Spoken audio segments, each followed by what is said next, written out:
तो बिहार की आर्थिक सेहत कैसी है? भारत के सबसे बड़े ऑडिटर यानी सीएजी ने अभी-अभी राज्य का पूरा फाइनेंशियल हेल्थ चेकअप किया है और जो नतीजे सामने आए हैं वो काफी दिलचस्प और कुछ हद तक चौंकाने वाले भी हैं। चलिए इस रिपोर्ट को आसान भाषा में समझते हैं। सोचिए, 12 करोड़ से ज्यादा लोग, इतने बड़े राज्य का हिसाब किताब रखना कोई बच्चों का खेल तो है नहीं। तो सवाल यही है कि बिहार इस बड़ी जिम्मेदारी को कैसे निभा रहा है। चलिए देखते हैं। तो ये रिपोर्ट जारी की है भारत के कंट्रोलर एंड ऑडिटर जनरल यानी सीएजी ने। अब ये जो सीएजी रिपोर्ट है ना, इसे सिर्फ एक भारी भरकम सरकारी दस्तावेज मत समझिएगा। ये एक आईने की तरह है जो साफ साफ दिखाता है कि राज्य अपने पैसों को कितनी समझदारी से इस्तेमाल कर रहा है। इस रिपोर्ट में ना, कहानी के दो पहलू हैं। मतलब, एक तरफ तो कुछ ऐसी बातें हैं जिन पर जश्न मनाया जा सकता है, लेकिन दूसरी तरफ कुछ ऐसी गंभीर चिंताएं भी हैं जिन्हें नजरअंदाज नहीं किया जा सकता। आइए इन दोनों ही पहलुओं को जरा करीब से देखते हैं। तो चलिए, पहले अच्छी खबर की बात करते हैं, क्योंकि सच कहूं तो बिहार की इकोनॉमी ने कुछ कमाल के आंकड़े दिखाए हैं। जरा इस नंबर पे गौर कीजिए। 14.47%। ये है 2023-24 के लिए बिहार की जीएसडीपी ग्रोथ रेट। मतलब राज्य की अर्थव्यवस्था इस रफ्तार से बढ़ी है। और ये एक बहुत ही जबरदस्त आंकड़ा है। अब ये आंकड़ा अपने आप में तो मजबूत है ही, लेकिन जब हम इसकी तुलना पूरे देश से करते हैं ना, तो असली कहानी सामने आती है। बिहार की 14.47% की विकास दर भारत के राष्ट्रीय औसत जो 9.60% थी, उससे कहीं ज्यादा है। ये दिखाता है कि बिहार की अर्थव्यवस्था कितनी तेजी से दौड़ रही है। और ये रही एक और बड़ी खुशखबरी। 2018 के बाद ये पहली बार हुआ है कि राज्य ने रेवेन्यू सरप्लस हासिल किया है। ये एक बहुत बहुत बड़ी बात है। आसान भाषा में समझें तो ये बिल्कुल वैसा ही है जैसे किसी के महीने की सैलरी उसके सारे बिल सारे खर्चे चुकाने के बाद भी बच जाए। ये किसी भी सरकार के लिए एक अच्छी वित्तीय सेहत का संकेत होता है। और ये छोटी मोटी रकम नहीं है। 2023-24 में बिहार का रेवेन्यू सरप्लस था पूरे 2,833 करोड़ रुपए। ये सिर्फ कागज पर एक जीत नहीं, बल्कि एक ठोस वित्तीय कामयाबी है। तो ये तो थी अच्छी खबर, लेकिन जैसा मैंने कहा था, कहानी में एक और पहलू भी है, और वो थोड़ा चिंताजनक है। इस तेज ग्रोथ के पीछे रिपोर्ट में कुछ गंभीर वित्तीय तनाव के लक्षण भी छिपे हैं। अब सवाल ये उठता है कि अगर राज्य अपने रोज के बिल चुका पा रहा है, रेवेन्यू सरप्लस में है, तो फिर दिक्कत क्या है ना? सब तो बढ़िया लग रहा है, पर असली खेल कहीं और है। समस्या राज्य के कुल खर्च और उधार लेने की आदत में छिपी है।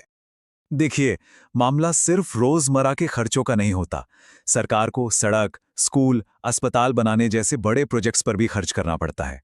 और जब ये कुल खर्च कुल कमाई से ज्यादा हो जाता है, तो उस गैप को भरने के लिए सरकार को उधार लेना पड़ता है। इसी को कहते हैं फिस्कल डेफिसिट।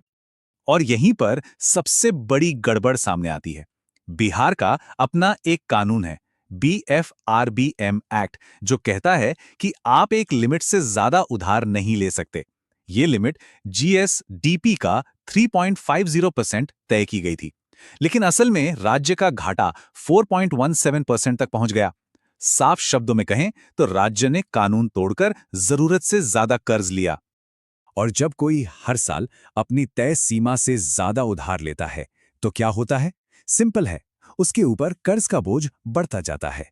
बिहार के साथ ठीक यही हो रहा है। और ये चार्ट देखिए, ये इस बढ़ती चिंता को साफ साफ दिखा रहा है। बस 5 सालों में राज्य का कुल कर्ज उसकी अर्थव्यवस्था के 25% से बढ़कर लगभग 33% हो गया है। ये एक अलार्मिंग ट्रेंड है, जो भविष्य के लिए अच्छे संकेत नहीं दे रहा। अब चलिए रिपोर्ट के एक और हैरान करने वाले हिस्से पर आते हैं। ये एक पहेली जैसा है। एक तरफ तो राज्य जरूरत से ज्यादा उधार ले रहा है, और दूसरी तरफ जो पैसा उसके पास है उसे वो पूरा खर्च ही नहीं कर पा रहा। ये रकम देखिए, 65,512 करोड़ रुपए। ये वो पैसा है जो 2023-24 के बजट में तो रखा गया था, लेकिन जमीन पर खर्च ही नहीं हुआ।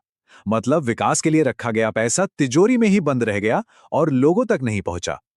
और मजे की बात यह है कि इस बिना खर्च हुए पैसे का लगभग आधा हिस्सा उन स्कीमों का है जिनमें केंद्र सरकार भी पैसा देती है।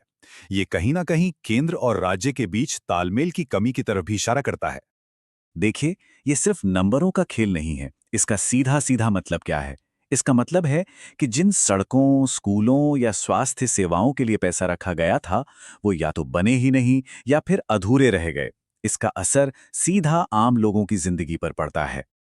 तो इन सारी अच्छी और बुरी बातों को एक साथ रखकर देखें तो बिहार का फाइनल रिपोर्ट कार्ड कैसा दिखता है।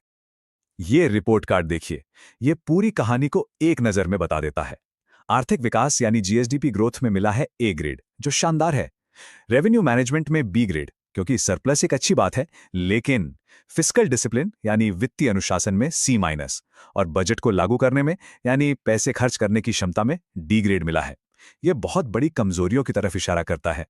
तो कुल मिलाकर इस रिपोर्ट का सार क्या है? यही कि ये एक ऐसी तेजी से दौड़ती इकोनॉमी की कहानी है जिसके पैरों में खराब फाइनेंशियल मैनेजमेंट की जंजीरें पड़ी हैं। क्षमता तो है, लेकिन सिस्टम में सुधार की सख्त जरूरत है। तो यहां सबसे बड़ा सवाल यही बचता है कि बिहार अपनी इस जबरदस्त आर्थिक ग्रोथ को असल में लोगों की भलाई और एक मजबूत वित्तीय भविष्य में कैसे बदलेगा। ये वो सवाल है जिसका जवाब बिहार के आने वाले कल को तय करेगा।